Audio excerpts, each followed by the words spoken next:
You let Ricky Smiley sit here and you said out that mouth, you stole Friday After Next, the one I was in. Well, we all knew that this was going to come. Ice Cube now has finally responded to the interview that Katt Williams gave on Club Shay Shay. That's the interview heard around the world. The interview that's got about almost 15 million views in like 3 days, and it's just big. So Ice Cube came to set the record straight and to basically agree with a lot of things that Katt Williams said, but also talk about, put some other things, set some other things straight. So let's listen to what Ice Cube had to say. Camera. And so, that was, to me, a little discrepancy there.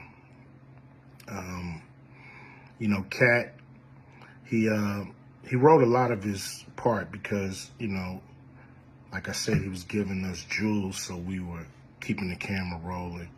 He was coming off the dome. He was coming prepared every day to steal the show. That was his mission. And, that's what he did, with the movie. And it launched his career, And I'm proud of the movie. I'm proud of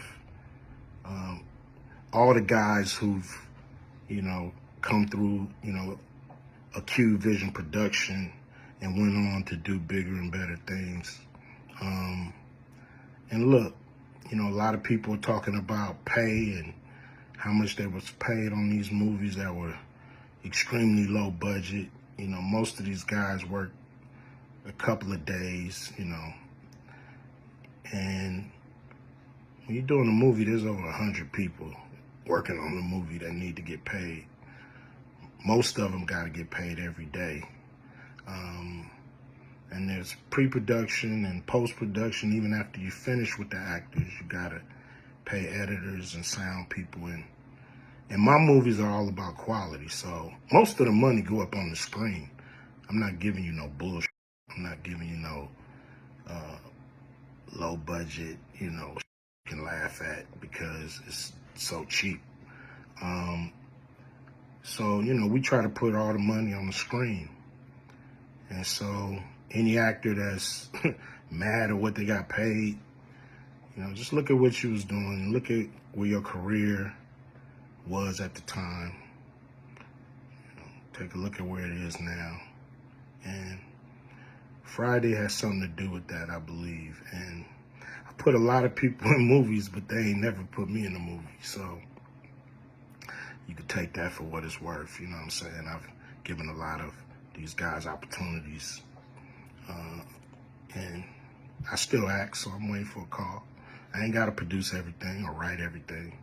I got love for all the comedians that I've worked with. Got, much love for Katt. He spoke up for me a lot. And I just wanted to be clear and clarify some things. First of all, I just want to say, we shot that movie over 20 years ago. So, people have different perspectives, and it's been a long time. I also want to say, every comedian that I've worked with, every comedian that I've put in a movie, I only put them in the movie because I thought they was funny. I thought they was perfect for the part. I tried to put them in a position to win. That's what it's all about, I look at from, Chris Tucker and Bernie Mac and Mike Epps, Katt Williams, Ricky Smiley, Michael Blackson, Cedric, Kevin Hart. All these guys I know are funny as hell. I didn't discover them.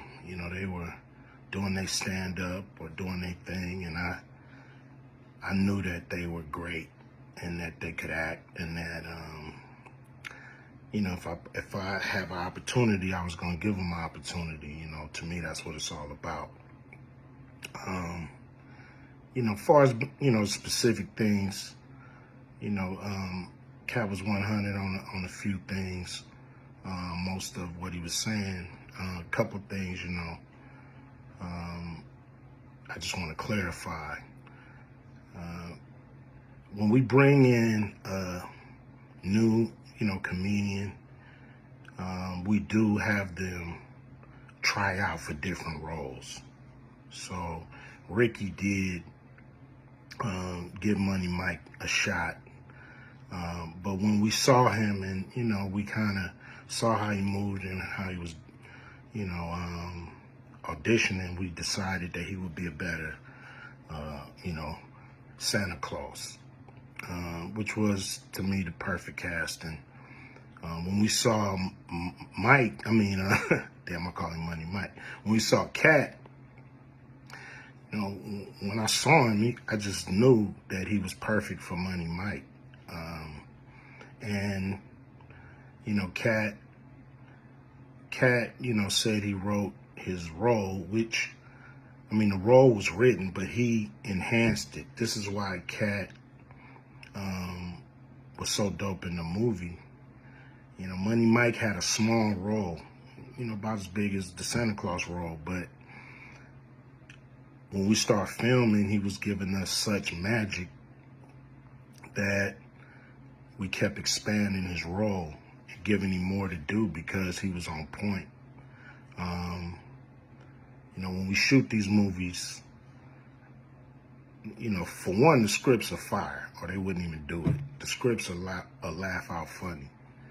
But we shoot the script, but once we get what we need from the script, we let the comedians ad-lib, riff, play with the words, do their thing. We give them a take where they can, or 2, 3 takes where they can go off and do what they feel.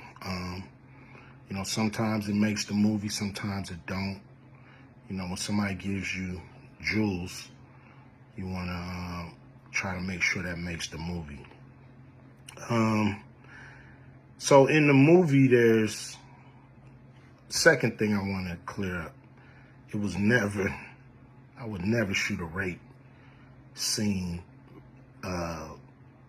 in a movie, especially like Friday, where you actually see this happening on camera.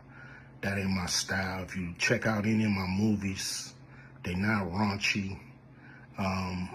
We did a movie called Players Club where the subject matter was a little raunchy, but for the most part, even that, we left it to your imagination. So the only reason that kind of stuff was in the movie is because you have 3 villains in Friday After Next. You have Santa Claus stealing presents. You have Damon, just got out of prison, sweating. Craig and Dady for the rent money. And then you have Money Mike, a pimp that treats his woman, like a property. So Craig is always fighting the villains in the movie, from the Joker Brothers to Debo. And so we already had Craig fighting Santa Claus. And the only real way to get rid of the other 2 villains was to have them go against each other. And the plier joke was always in the script. It was never, we would never ever show that. That's not my style if you look at any of my movies. So, that was never a discussion. We, at that point in everybody's career, we would listen to a certain extent, but we wasn't gonna change the movie for any actor. We do what we feel, and if it was a rape scene, it would have been in the movie. There was no reason not to shoot it.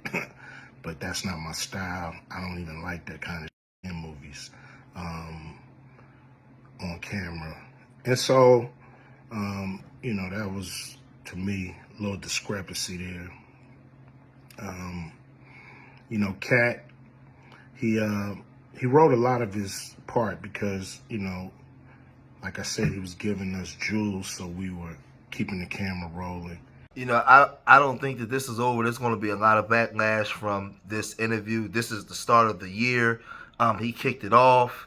A lot of stuff is being exposed, and a lot of people now have to do some explaining. They got to come out and talk. But listen, Katt Williams got what he wanted. You know what I mean? He's back into the public spotlight. You know what I mean? Out with a bang, and everybody's talking. So let me know what you guys think after hearing Ice Cube come to set the record straight. Leave your comments in the comment section, and make sure you subscribe to Street Media TV. And remember, I love y'all. Till the next time. Peace.